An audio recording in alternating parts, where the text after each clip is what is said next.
The World Economic Forum released a global competitiveness ranking in which Nigeria's position dropped.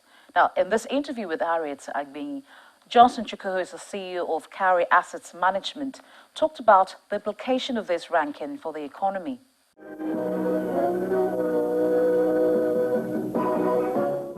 Now, the World Economic Forum recently released its Global Competitiveness Index ranking, and Nigeria was ranked 127th out of 144 countries profile. What's your take on this ranking? Well, initially I felt that the ranking was not fair to Nigeria, but when I looked at all the indicators that were used as basis for arriving at Nigeria's lower standing World Competitiveness Index, I agree with most of those indicators, and I feel that what we need to do is go back and work more to address those issues that have been highlighted. Now, the index revealed that the decline in ranking was as a result of weak public finance sector, low margins in oil exports, challenges with strong institutions, and challenges with security. But Nigeria isn't the only African country that is facing all of this situation. Yes, that's why I said that I agree with most of those parameters that were used, with the exception of public finance, issue of public finance in terms of Nigeria's earnings. Well, while I agree with the fact that we still have a monolithic export product where we are relying on oil as the main export product, but we also observed in the last couple of months that the oil export volume has increased, the level of oil theft has gone down, and crude price has remained relatively stable at above $100.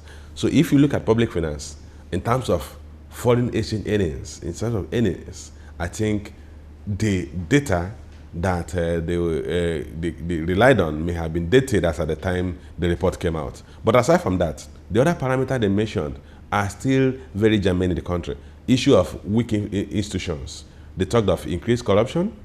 They talked of weak infrastructure. They talked of weak educational system, particularly primary education and health sector. They talked of security situation. If you let's take them one after the other. If you look at the issue of security, you find out that, look, the entire Northeast is actually gradually falling into the hands of Boko Haram. They have moved from opportunistic attack to now forming an army and taking on the Nigerian armed forces. And they are taking on territories. The country is about losing a section of his territory, and I think that's a key security challenge that we have to recognize. The implication has multiple impacts on the economy. Take, for instance, agricultural production. A lot of agricultural production comes from the Northeast. So we're going to see a reduction in agricultural production, which could lead to an uptick in inflation. Then if you take an issue of weak institutions, they talked about the weak property enforcement rights in Nigeria, and I think I agree with them. If you go to Nigerian legal system and you try to make a claim on your property right, or you have a fair contract you want to enforce, you find that it takes a long time that by the time you get judgment, if you ever get judgment, the value that you're going to recover would have been eroded by time and inflation. So that's a major problem in terms of institutional weaknesses. They talked about corruption. We all agree that the issue of corruption has not been tamed in the country. So when you talk of institutional weaknesses, I think I agree with them. The issue of infrastructure, we still have a huge infrastructural gap. So what kind of infrastructural facility would a country have that will take you 1 hour, 20 minutes to drive a distance of 1.5 kilometers or 2 kilometers? I mean, those institutional weaknesses, infrastructural weaknesses are there. Yes, we are seeing some improvement, but we are still far from our destination, too far from our destination.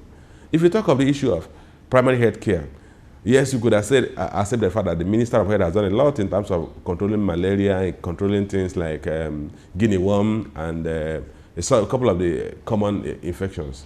But then if you go to the northern part of the country, you still see a lot of basic health sector failings.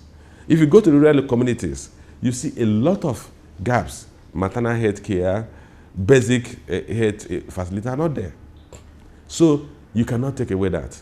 Then if you talk of primary education, Nigeria is a country that is said to have about 10 million children of primary school education that are in school. Now, the index also reveals that decline in ranking was a result of weak public finance sector, low margins in oil exports, challenges with strong institutions, and challenges with insecurity. But Nigeria isn't the only African country that is faced with this kind of situations. Yes, you see, you have to, that's what we talk of. A ranking is a relative issue. And it depends on how you weigh in comparison with others that are ranked with you. There are 144 countries that were rated. 144, 148? 144 countries. And Nigeria was ranked 127. South Africa was ranked 56. Kenya was ranked 90. And we're saying, look, in terms of weighing how you perform, how we performed against these other countries, our ranking has actually worsened. So if you look at all the parameters that they highlighted, I think if I were a policymaker in this country, what we need to do is fold our sleeves and begin to address those issues. There's no point denying that those things are real.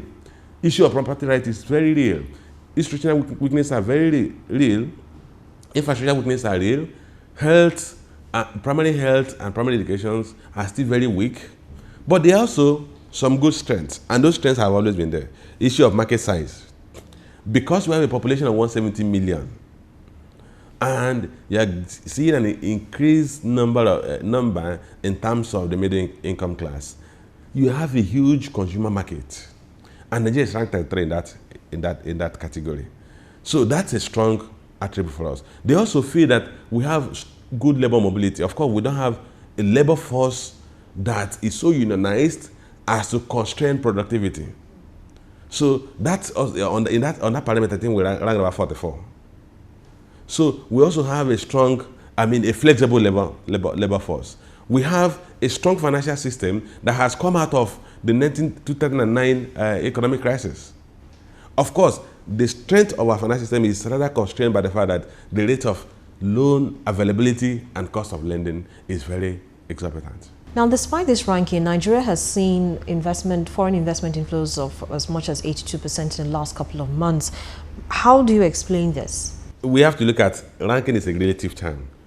We are seeing a lot of foreign direct investors coming into the country because we have a huge market. And our ranking in terms of market size and market is 33, global 33 out of 144. So that shows that they recognize that the size of our market, and the size of the market is attracting foreign direct investors. But the questions have not been addressed, which are, if Nigeria improves on its competitiveness, are we not likely going to see a lot more foreign direct investment coming than we are seeing today?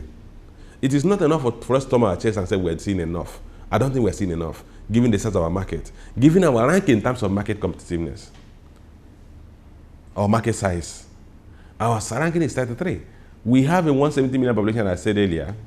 We have a huge market here. And we also have to disaggregate between foreign direct investment and foreign portfolio investment. In terms of foreign portfolio investment, because apart from South Africa, we have one of the most developed financial markets in the continent. And return on Nigerian fixed income instruments is about 3 times return on fixed income instruments globally, in Western countries. And then we have maintained exchange rate stability, which has made our fixed income instrument attractive to foreign direct investors, foreign portfolio investors. And that's why, because they enjoy the arbitrage opportunity of borrowing at maybe 3% or 4% and buying Nigerian government instruments at 12% and enjoying that spread, provided the exchange rate stability is maintained. And Nigeria has shown that it has the capacity to maintain exchange rate stability. So we have to look at the fact that the fact that you are getting foreign portfolio investors and foreign direct investment does not necessarily mean you address all your weaknesses. The issue of property rights enforcement is still very weak. Very weak. I have experience of 2 instances